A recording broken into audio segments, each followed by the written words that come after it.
joining me. I'm Susan from So Peaceful, and in this video I'm going to work through two things simultaneously. The first one is to give you some tips for making a cover that will fit any size book, whatever size book that you have. The second purpose of it is to show you how to use the Kawandi style of patchwork to make this type of project where we're actually going to sew the seams later on with the sewing machine. So if that sounds like something that's of interest to you, hang around and we'll get started. Normally with a book cover, whether you're using a single piece of fabric or you're piecing some patches together, like in this one, I would normally measure the book from top to bottom and then from the edge of the front cover to the edge of the back cover, and I would add an inch. An inch will give you room, if you're using a 1/4 inch seam allowance, it gives you room for your seams on the top and the bottom and the sides, and it will give you room for your book to have a nice snug fit inside the cover. I would cut a piece of parlin that size, that final measurement. Because we're going to be doing a lot of hand stitching with this project, this one that we're going to be making today, we need to cut our parlin 1.5 inches bigger than those measurements. So whatever those measurements were when we measured top to bottom of the book, and from one side to the other, we'll add 1.5 inches. And then we're going to cut our piece of parlin that size. Before we go any further, it's important to just clarify that what we're doing is by no means authentic Kawandi. Kawandi is a style of patchwork that's practiced by the city people from southern India, whose roots were in Africa, and made using recycled clothing or saris. And, you know, we often will borrow practices from other cultures, and it's really important just to stress that I'm certainly not teaching you something that is authentic, but it's a form of slow stitching that we can adapt and use for our own enjoyment. There's certainly principles from it that are helpful to us. So when you get a chance, please do a little bit of research and have a look at how it is done traditionally, because it is very interesting. But some of the things that we will adopt for ourselves are the fact that the stitching is started from the outside and worked into the middle, and the fabric layers are built up from the outside and worked into the middle. The stitching is done in a continuous line, so you might be familiar with borrow that has different patterns all over your fabric, and so unlike that, we will be stitching in a continuous line which ends up in the center of your piece. So that's another difference. So they're really probably the two main things that we will be using. But like I said, please do your own research and you'll discover a lot more. So once we have our piece of parlin then cut to the size that we want, normally we would have our backing fabric or our lining fabric on the bottom, a piece of parlin or batting or flannelette or muslin, whatever you're using, in the middle, keeping in mind that we're going to be hand stitching through it so that we don't want anything that's too thick.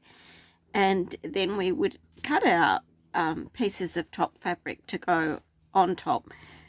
Now, in terms of how much fabric you need, normally I would just lay my fabric out on the piece, just sort of layer them on top of each other, and I probably would have twice as much fabric as the size of the parlin or the batting that I've got, because we need to keep in mind that we're going to be turning under seam allowances, so we just need to allow enough for that. I like to use coordinating fabrics, and we have some great bundles of fat 16ths or fat 18ths, fat quarters in our shop. The other useful thing I find are 5-inch square bundles. Perhaps you've got one that you don't know what you're going to use it for. Because the fabrics are coordinating, they will all work together in a project like this. But, you know, it's very much personal choice.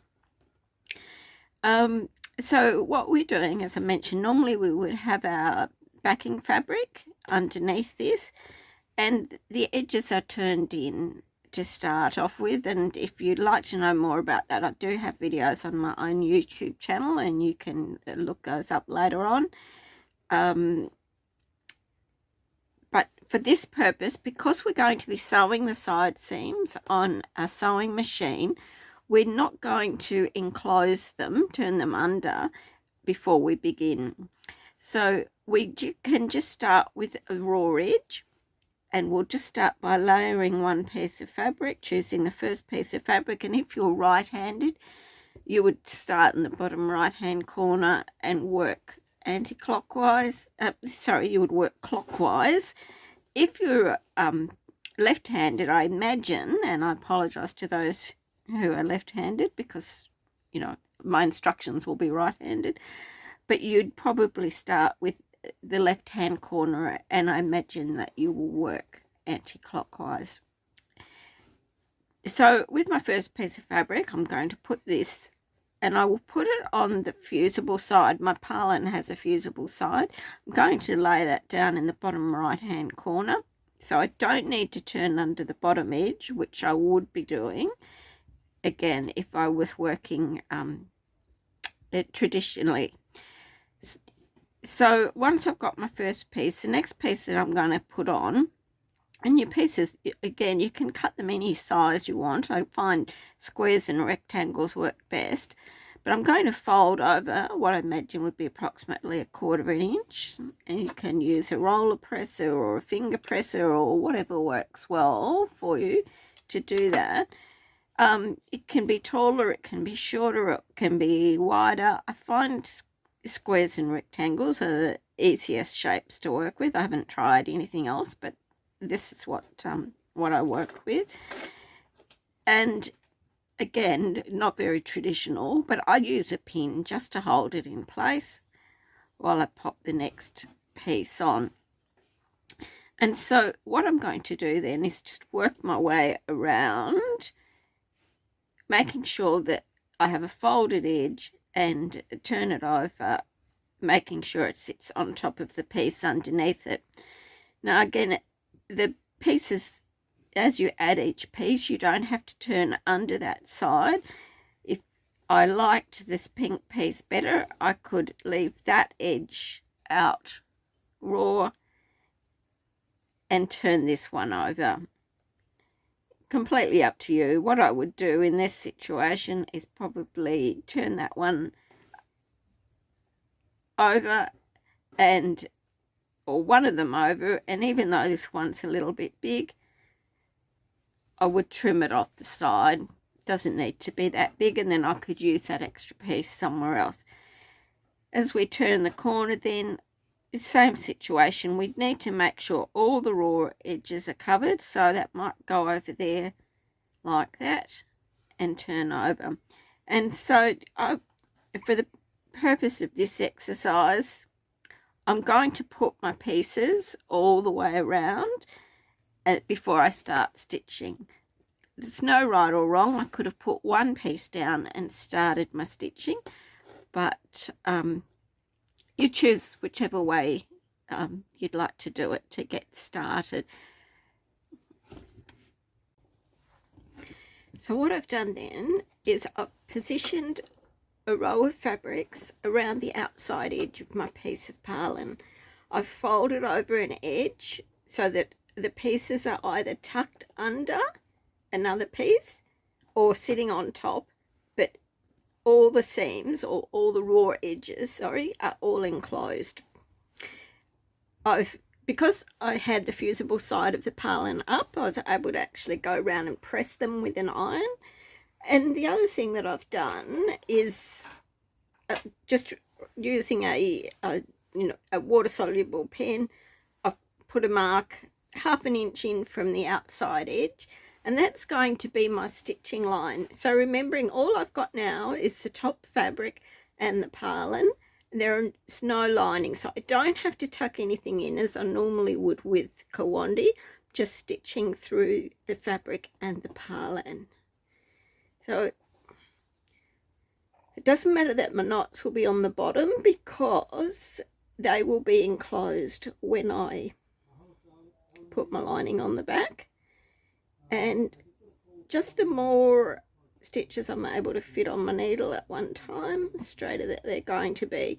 You might not need to draw lines to mark lines into stitch.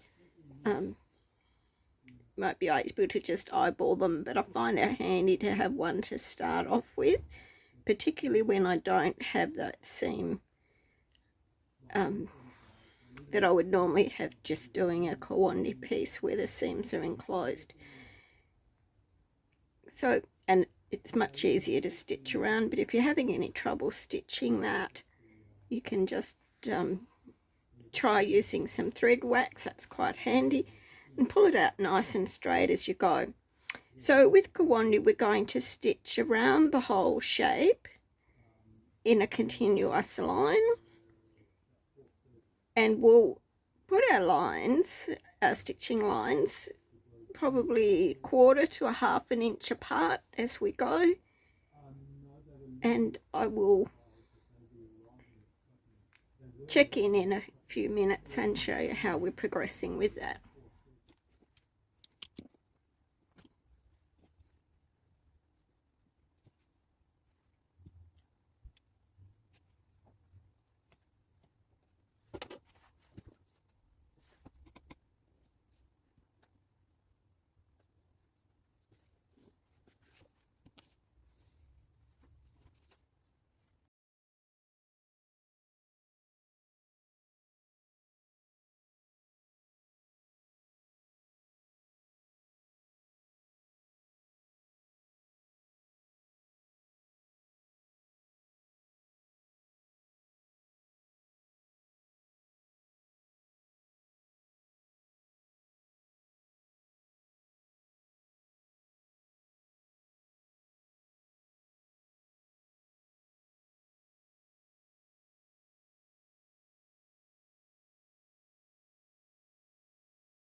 So several hours of very relaxing stitching later, I've finished my top piece. You'll notice the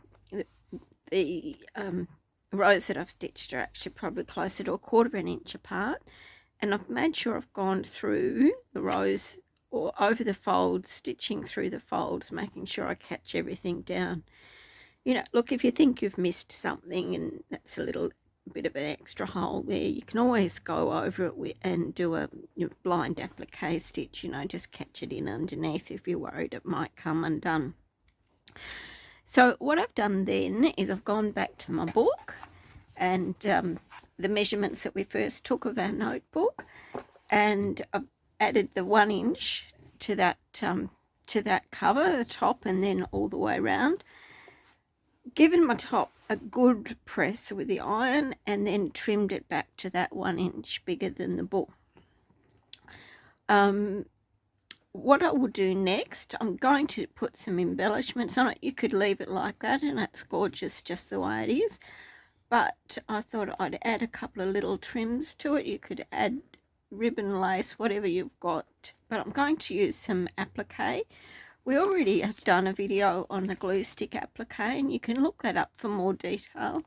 But what I'm going to use today are these Hugs and Kisses Easy app, and they're pre-cut shapes on fusible single-sided applique paper.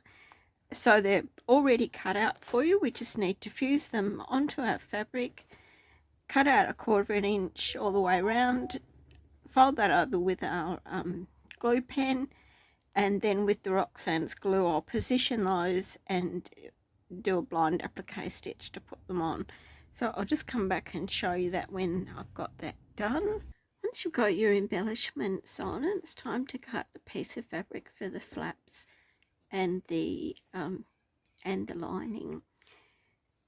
The fabric that we're going to use for the flaps is a piece that's exactly the same size as the top. The piece that you're going to cut for the lining, I'm going to give you a little tip here, and it's one that I've picked up from Margaret from Logan's Patchwork, and I wish I'd known a long time ago. But the lining fabric we're going to cut is 1/2 inch longer, widthwise, 1/2 inch longer than the top. So if I was to put that on there, it's not going to be exactly the same, it will be 1/2 inch longer. With the flat piece, we're going to cut that in half, fold it in half across the middle like that, and then we'll cut it up the middle.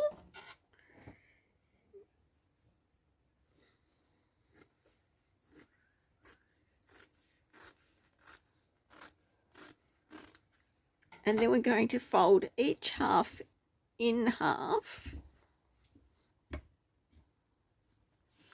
I'll press that with my iron, and we're going to pin one on each side with the raw edges together.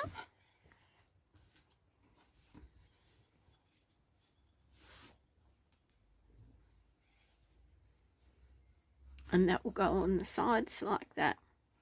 With that piece that you've cut for the lining, if you're anything like me, in the past I would have put my lining fabric on and sewn all the way around the outside edge and left a hole in the bottom or the top or the side or somewhere in between, and I would have pulled it out through that hole. But what we're going to do this time, and again thanks to Margaret, we're going to cut this piece up the middle as well, and then we will stitch it back together again with 1/4 inch seam allowance. So I'll just do that and then we'll come back together and I'll show you what I'm going to do. So with my lining piece now, after I'd cut it up the middle, I've joined it together again with 1/4 inch seam, starting at the top, and I've gone just a little way down, and then I've left a gap of about 3 or 4 inches, and then I've continued the rest of the seam down to the bottom. So I've got my side flaps on, positioned on with the raw edges on either edge, and I'm going to put that lining on top, and then I will stitch. This time I'm going to sew all the way around my cover,